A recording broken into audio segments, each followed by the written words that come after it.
Assalamualaikum warahmatullahi wabarakatuh. Sebelumnya perkenalkan, saya Zuladimas Firmansyah dengan NIM 124220106. Saya di sini ingin mempresentasikan tugas akhir dari pemrograman aplikasi mobile yang memiliki judul aplikasi looting. Aplikasi looting ini pada dasarnya ingin memodernisasi sebuah proses bisnis obral yang sedang terjadi di masyarakat, di mana kebanyakan itu masih tradisional dan saya menemukan celah dan menemukan untuk membuatkan aplikasi obral yang dapat menghandle sedikit banyaknya dari proses bisnis tersebut. Sebenarnya di sini ada notifikasi yang gunakan. Saya menggunakan Awesome Notification sebagai library untuk fitur notifikasi dalam aplikasi loading.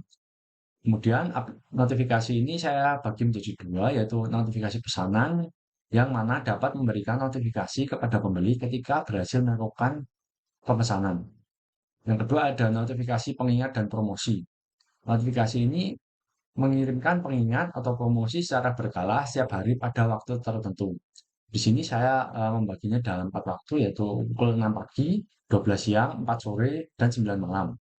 Kemudian API yang saya gunakan adalah menggunakan Fact API Platzi.com sebagai sumber data dalam aplikasi. Keunggulan API ini menyediakan berbagai barang yang telah dikategorikan dengan baik. Kemudian penggunaannya mempermudah proses pengambilan dan penerapan data dalam aplikasi. Kemudian kita masuk ke bagian fitur aplikasi. Di sini saya bagi menjadi dua karena ada dua user utama yaitu pembeli dan admin. Untuk pembeli sendiri, pembeli dapat melakukan login dan registrasi. Kemudian dapat melihat barang dan melihat detailnya. Selain itu ada fitur keranjang dan pemesanan, kemudian ada fitur lokasi obral, konversi mata uang, konversi waktu, historik pemesanan, dan ada fitur notifikasi.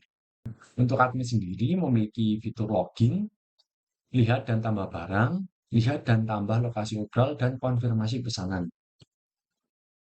Kemudian di sini ada tampilan untuk halaman login dan registrasi. Dan ini tampilan untuk halaman home pembeli dan lokasi obral. Kemudian ada tampilan untuk keranjang dan profile, tampilan untuk kreator dan history. Di sini untuk bagian admin, di sini ada home admin, ada halaman pesanan, ada profile admin, dan ada lokasi. Sekian presentasi dari saya, mungkin bisa lanjut ke demo aplikasi. Baik, sekarang kita akan masuk ke bagian demo aplikasi. Untuk aplikasi halaman pertama dari aplikasi saya ini adalah halaman login, di mana logikanya itu seperti ini. Login page seperti ini. Kemudian di sini menggunakan enkripsi ya. Enkripsinya itu menggunakan SHA-256, di mana logikanya itu yang pertama UTF-8 ini mengubah password dari teks menjadi array byte. Kemudian SHA-256 ini memproses array byte dengan algoritma SHA-256 untuk menghasilkan hash yang unik. Kemudian di sini return digress ini to string ini untuk mengembalikan hasil hash sebagai string hexadesimal. Gitu. Kemudian di sini kita juga menggunakan shared preference khusus kasusnya untuk admin, syntaxnya kita pakai user. Kemudian di sini kita akan memulai dengan membuat akun baru. Nah, di sini ada username. Mungkin sebelumnya sini kita akan membuat akun baru. Yang pertama, di sini kita akan mencoba username kita isi biru. Dan untuk passwordnya itu sendiri kita acak terlebih dahulu. Kemudian kita klik ini, kemudian akan muncul pop-up kesalahan, di mana password harus memiliki minimal 8 karakter dan mengandung huruf besar, huruf kecil, angka, dan karakter spesial. Nah, ini didapatkan dari kode pada bagian registrasi. Sini menggunakan deskripsi SHA-256, dan ini untuk validasi passwordnya, di mana di sini kode di sini itu membuat minimal itu harus 8 karakter, mengandung huruf besar, huruf kecil, angka, dan harus ada karakter spesialnya. Kemudian kita akan coba implementasikannya di sini. Pertama adalah karakter uniknya kita pakai add, kemudian untuk besarnya Z, LA untuk 8 karakter, Dimas 32. Ini sebenarnya sudah 8 karakter dan sudah memenuhi spesifikasi minimum dari password ini. Untuk kita sign up dan berhasil. Kemudian kita akan mencoba untuk kemudian kita akan mencoba untuk login menggunakan akun yang sudah dibuat tadi. Nah, di sini berdiri, kemudian add Zola Dimas kedua.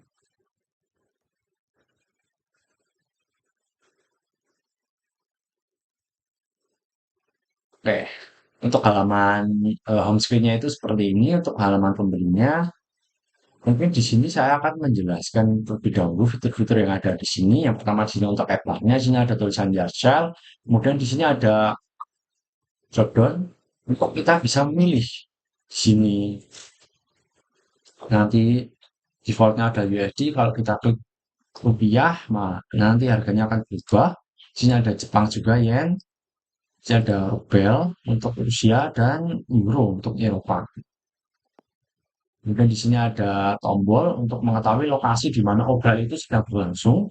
Kemudian di sini ada tombol untuk ke bagian keranjangnya nanti. Jadi juga ada tombol untuk kita nanti ke bagian profile. Selanjutnya selanjutnya di sini ada kategori di mana kita bisa men-scroll kategorinya. Kemudian kita bisa memilih barang-barang apa yang sedang diobral berdasarkan kategorinya. Misalnya kita pilih pakaian, di sini ada seperti ini, keluar.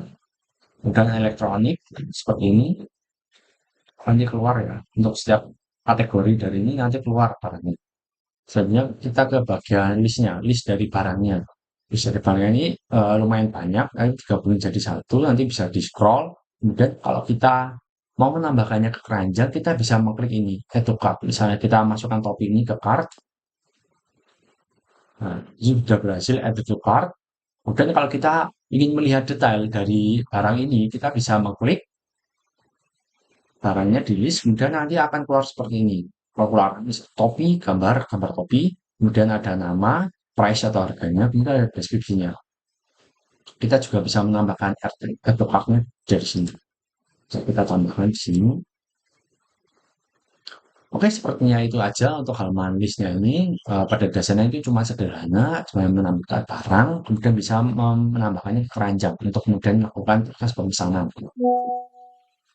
Selanjutnya, kita mungkin ke halaman lokasinya terlebih dahulu. Dalam lokasi ini nanti akan bisa keluar lokasi obralnya itu di mana aja. Jadi misalnya ini obralnya sedang di toko Zola. Kalau kita klik linknya ini, nanti kita akan langsung ke direct ke di sini, ke Google Maps di toko Zola ini. Karena linknya sudah saya masukkan dari awal sebagai defaultnya. Kemudian selain itu kita bisa ke halaman keranjang. Nah, di halaman keranjang ini tadi barang-barang apa saja yang kita sudah melakukan pindahkan ke keranjang nanti akan tertampil di sini. Di sini juga ada total total dari harganya ini 35 tambah 35 itu 70. Nanti totalnya sudah benar. Di sini kita juga bisa menghapus barang yang sudah kita tambahkan ke keranjang dengan cara mengklik keranjang ini. Nah, ini classic rate-nya sudah berhasil dihapus seperti ini. Dan juga di sini akan ada sebuah notifikasi ketika pembeli melakukan pemesanan dan pemesanannya itu berhasil. Sekarang kita coba. Nah, di sini keranjangnya sudah kosong. Apakah muncul notifikasinya? Nah, di sini muncul notifikasi berupa tulisan barang sudah dipesan. Kemudian kita bisa ke halaman profile. Di halaman profile ini terdapat jam waktu. Di sini untuk defaultnya adalah WIB, di mana kita bisa mengatur ke WITA, WIT, atau ke London. Di sini kita ubah kembali ke WIB. Kemudian di sini ada tombol kreator, tombol order, dan tombol code. Di sini kan kreator ini untuk kita ke halaman kreator atau halaman pembuatnya ini, pembuat aplikasi ini. Kemudian untuk halaman order ini untuk ke halaman pemesanannya. Jadi kita bisa melihat daftar apa saja yang sudah kita pesan tadi. Setelah dicekot tadi, daftarnya akan dimasukkan ke sini. Kemudian di sini ada tombol logout untuk melakukan fungsi logout. Setelah kita coba untuk ke halaman kreator terlebih dahulu. Untuk halaman kreator ini ada gambar, untuk gambar saya, kemudian ada nama, ada NIM, dan untuk saran saya pada mata kuliah ini, mungkin lebih tepatnya saran untuk teman-teman saya yang sedang mengambil mata kuliah ini atau mungkin tahun depan mengulangnya kembali saya juga tidak tahu dan saya juga berharap tidak. Dan mungkin juga untuk adik-adik kelas saya, adik-adik tingkat saya yang juga melihat ini, saran saya adalah belajar lagi ya, Dik, ya. Karena jujur pemrograman aplikasi mobile ini membutuhkan waktu belajar yang tidak singkat dan terkadang kita juga harus lembur dalam mengerjakan ini.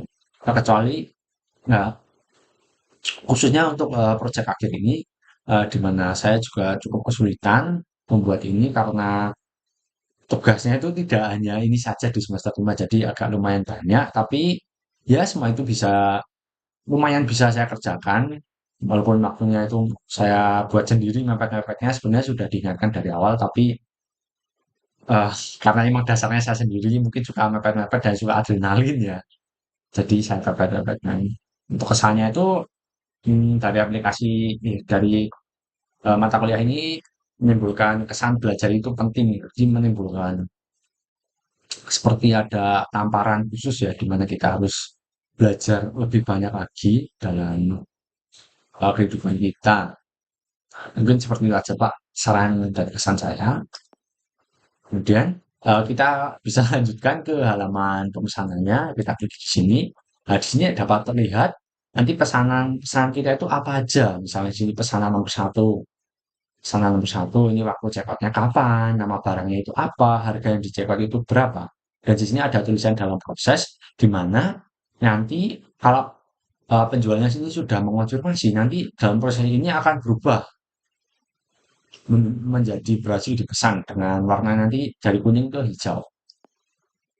Mungkin seperti itu aja penjelasan aplikasi ini. Sekarang saya akan menjelaskan beberapa fitur utama dari eh, bagian pembeli ini.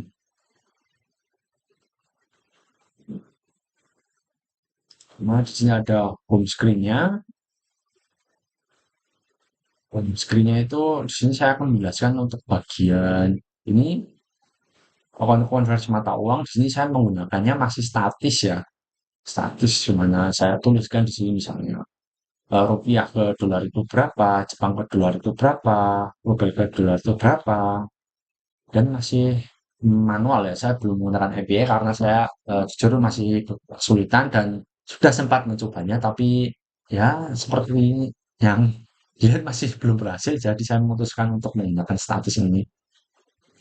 Kemudian untuk fitur ini konversi waktunya itu ada di sini, profile eh,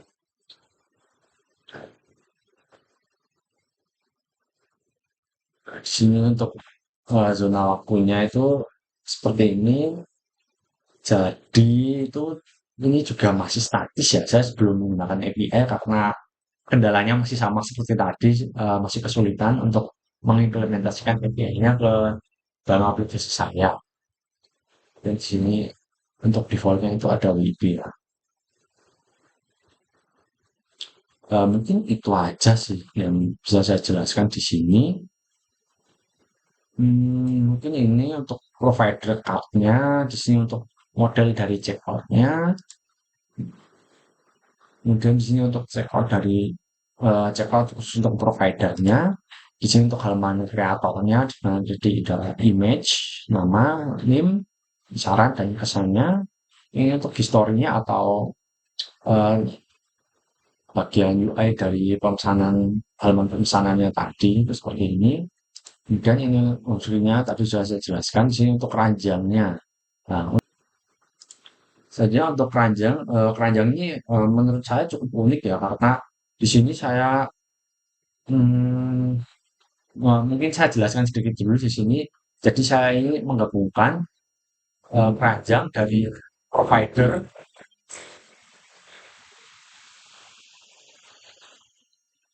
dari dua provider ya, bisa dibilang sih dari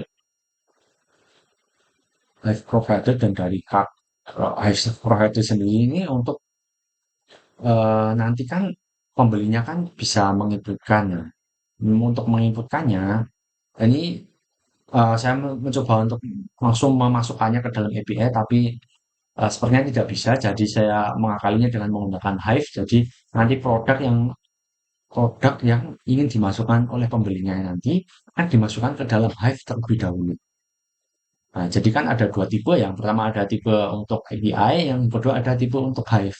Jadi kedua tipe ini untuk saya gabungkan untuk saat ini masih belum bisa ya karena terkendala error dan sebagainya. Maka dari itu untuk keranjangnya ini juga ada dua, yaitu ada pertama dari API, dari sini card, dari sini jadi produk ini untuk API-nya dan Hive provider ini dari Hive-nya yang ditambahkan baru oleh penggunanya tadi yang masuk ke Hive. Jadi di sini ada dua, seperti ada dualisme database nih, yang satu dari API, yang satu dari Hive. Dan ini untuk location screen-nya tadi, dan di sini untuk profile-nya. Mungkin dari halaman pembeli itu seperti itu aja. Sekarang kita bisa ke halaman untuk penjualnya. Nah, untuk penjualnya ini saya sudah men-settingnya di sini. eh, nah, di sini username itu jika username dan passwordnya itu admin, maka akan langsung ke direct ke halaman pembeli. Misalnya kita masuk harus langsung admin,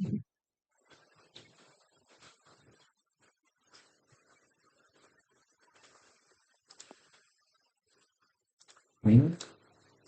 Nah, untuk passwordnya kita juga masukkan admin. Sudah admin, jika kita aktif login, maka kita ke halaman home dari adminnya. Nah, di sini untuk home-nya itu saya buat agak sedikit berbeda. Di mana di sini ada list barang apa saja yang dijual di obrolannya. Dan di sini ada tombol button sampah untuk menghapusnya. Coba kita hapus saja di sini. Nah, produk berhasil dihapus dari server di sini. Berhasil dihapus ini. Kemudian kita juga bisa men-scrollnya ke bawah untuk melihat eh, barang-barang apa saja yang disediakan di obrolan tadi. Nah, di sini juga kita bisa melihat pesanannya. Di sini ada halaman pesanan. Halaman pesanan ini sama seperti pembeli tadi, cuma beda di sini ada tombol confirm. Jika kita klik, maka statusnya akan berubah menjadi berhasil dipesan. Nanti saya juga akan saya tunjukkan eh, historinya di bagian pembelinya nanti. Kemudian di sini ada profil admin, di sini juga hampir sama seperti tadi, ada foto, tulisan admin, NIM, saran dan pesannya juga sama seperti tadi. Kemudian di sini ada tombol untuk lokasi obral. Jika kita klik, maka akan muncul daftar lokasi obralnya. Di sini kita bisa menghapusnya dan kita bisa menambahkan lokasi obral ini. Obral sedang terjadi di mana. Untuk nama lokasinya kita akan mencoba untuk em, masukkan UPN. UPN untuk URL-nya itu sudah saya setting di bagian ini, location form, di mana formatnya itu harus seperti ini ya, harus maps.app.go.gl. Sekarang kita coba untuk memasukkan alamat.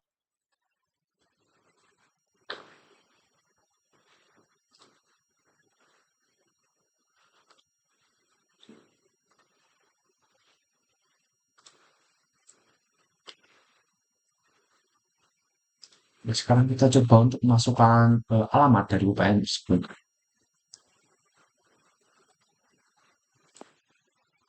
Nah, ini saya sudah copy linknya. Sini UPN, kita linknya sudah. Sekarang kita coba untuk simpan lokasi. Sini ada snack bar lokasi berhasil disimpan. Jika kita klik linknya, apakah sudah bisa? Minusnya ke kampus 2PN, nah, sudah bisa ya kampus 2PN di sini. Kalau kita tinggal lagi ke penjualnya, kita juga bisa mencoba kita untuk menghapus ini. Konfirmasi hapus untuk karena ya, kita terus ada modifikasi sniper untuk berhasil ketika kita berhasil hapus.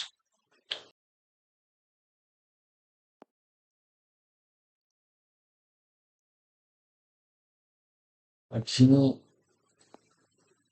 di sini sebenarnya saya agak kelupaan tadi. Di sini ada kita akan mencoba untuk menambahkan barang ya di sini. Ada aplikasi ini, sini barang yang kita obrol itu misalnya kita akan mengobrolkan sepatu, mengobrolkan baju aja deh, baju, baju, benda.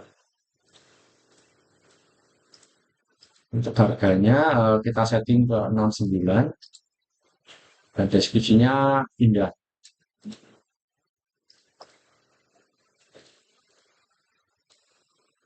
Indah. Nah, kemudian sebenarnya di sini saya ingin membuat sebuah fungsi yang sudah diajarkan di praktikum, di mana kita nanti bisa melihat masukan gambar dari galeri kita maupun dari kita. Namun karena saya sudah mencobanya baik di praktikum maupun di rumah itu ternyata Gradle saya itu ada yang error beberapa sehingga tidak bisa menjalankan fungsi itu. Jadi untuk mengakalinya saya sudah menyiapkan gambar agar bisa ditambahkan di produknya ini.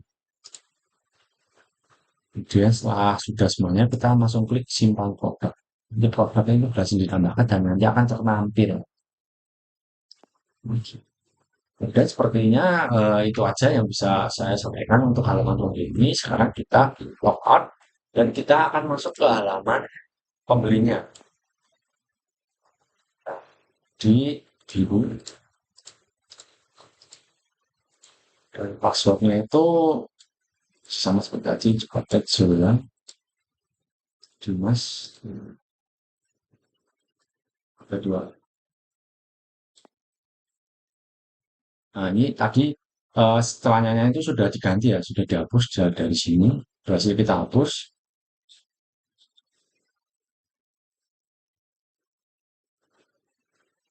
Nah, ini juga sudah keluar ya di sini baju indah yang telah kita tambahkan tadi. Mungkin selain itu yang ingin saya tunjukkan lagi itu di bagian ini pemesanannya ini sudah berhasil berubah ya menjadi berhasil dipesan karena tadi sudah dikonfirmasi oleh penjualnya. Mungkin itu aja sama yang terakhir saya ingin menunjukkan fungsi dari notifikasi kami yang saya buat. Jadi kan saya sudah jelaskan di awal gimana ketika pembelinya melakukan pemesanan maka muncul notifikasi berupa seperti ini. Nah, jika saya juga menambahkan satu notifikasi lagi ketika promosi sedang akan dilakukan. Jadi contohnya di sini saya ada beberapa notifikasi. Di sini kita akan mencoba untuk memajukan jamnya aja di sini 17, misalnya 17.51. Kemudian notifikasinya akan muncul di 17.51. Sekarang kita akan coba untuk downloadnya terlebih dahulu. Masuk continue.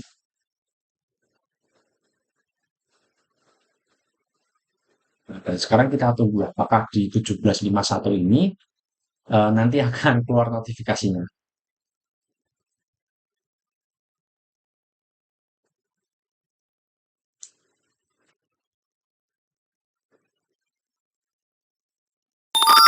Nah, sebenarnya sudah keluar notifikasinya, jadi seperti ini notifikasinya. Karena ini saya yang ubah ini di obral paginya, promonya, jadi keluarnya seperti ini. 11.51 jam 5 ya. Promo pagi spesial, jangan ketinggalan obral pagi ini. Sudah cocok ya. Tapi mungkin itu saja yang bisa saya sampaikan dari aplikasi ini. Mungkin yang terakhir saya ingin menjelaskan, mungkin yang terakhir ini saya akan menjelaskan secara singkat apa saja arti dari codingan-codingan di sini. Saya akan mulai secara singkat saja di sini. Untuk add produk-produk ini, di sini eh, kita codingan ini membuat nanti penjualnya tadi bisa menambahkan produknya. Di sini juga list dari gambar-gambar tadi yang sudah saya sebagai trik untuk melakukan handle daripada error. Jadi saya sudah masukkan untuk gambar tiga gambarnya tadi ada di sini untuk jika itu seperti ini. Kemudian admin location di mana ini halaman admin lokasi untuk adminnya di mana ini hampir sama dengan halaman lokasi cuma ditambahkan untuk ikon sampah dan juga ikon tambah. Nah, di sini untuk ikon sampah hapus lokasi dan ikon untuk menambah ini. Untuk home admin seperti tadi ada listnya. Location itu formnya tadi. Manage order ini untuk eh, kita itu agar bisa memanage pesanan yang dilakukan oleh pembeli tadi, kemudian kita bisa eh, meng- mengirim feedback yang tadi ketika kita sudah accept, sudah terima pesanan tadi, nanti outputnya nanti akan terkirim di pembeli. Untuk order page, untuk halaman pemesanan, di sini untuk produk dari adminnya tadi, dan ini profile untuk admin, dengan profile untuk adminnya. Jadi untuk API-nya itu seperti ini yang saya gunakan. Di sini ada kode untuk fetch all produknya. Terus di sini ada metode untuk menghapus produk ini. Kemudian di constant dot ini di sini muncul untuk API yang saya gunakan. Di sini sql.co/api/versi1 ini untuk mengambil data dari semua kategori API, kategori yang ada di dalam API tersebut.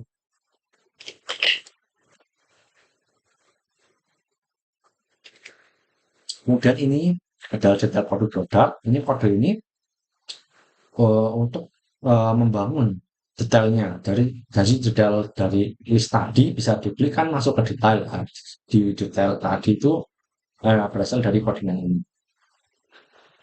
Kemudian login page, notifikasi controllernya. Jadi untuk ketika pemesanan tadi itu saya masukkan tag untuk alert dari sini. Alert sini untuk tag untuk pemesanan tadi. Ini channel kayak untuk promo channel ini untuk promosi tadi. Ini. Dan ini kode untuk halaman registrasinya. Bisa sudah jelaskan berapa fiturnya tadi. Dan ini untuk Hive provider. Provider ini untuk memanage uh, barang yang ditambahkan oleh pembeli tadi kan dari pembeli kan tadi masuk ke karena nggak bisa langsung ke API-nya, jadi saya mengakalinya dengan menggunakan Hive. Jadi masuk ke Hive terlebih dahulu. Jadi untuk provider untuk menambahkan data dari Hive ini ke keranjang nanti menggunakan kode ini. Hingga ini location dolarnya ini untuk kode Hive untuk menyimpan nama dan maps URL-nya. Dan ini produk Hive. Di sini tuh untuk mengambil data dari API. Jadi kalau data dari API-nya itu ingin dimasukkan ke dalam keranjang nanti memakai kode ini. Karena tadi nggak bisa disatuin jadi beda. Ini untuk Hive, ini untuk dari API dan Hive provider ini untuk dari Hive itu sendiri. Dan ini produk modelnya yang dari API-nya itu ini diambil itu seperti ini. Kemudian ini user data di mana di sini ada username dan password dari Hive-nya ini untuk login dan register. Kemudian ini untuk tab ID yang pertama satu ini di kode ini itu untuk yang bagian produk yang tadi dari pembeli tadi kan masukkan produk, nanti akan tersimpan di Hive ini. Oke, sepertinya mungkin itu saja yang bisa saya jelaskan ya. Main darknya ini juga selanjutnya ini Command Dark.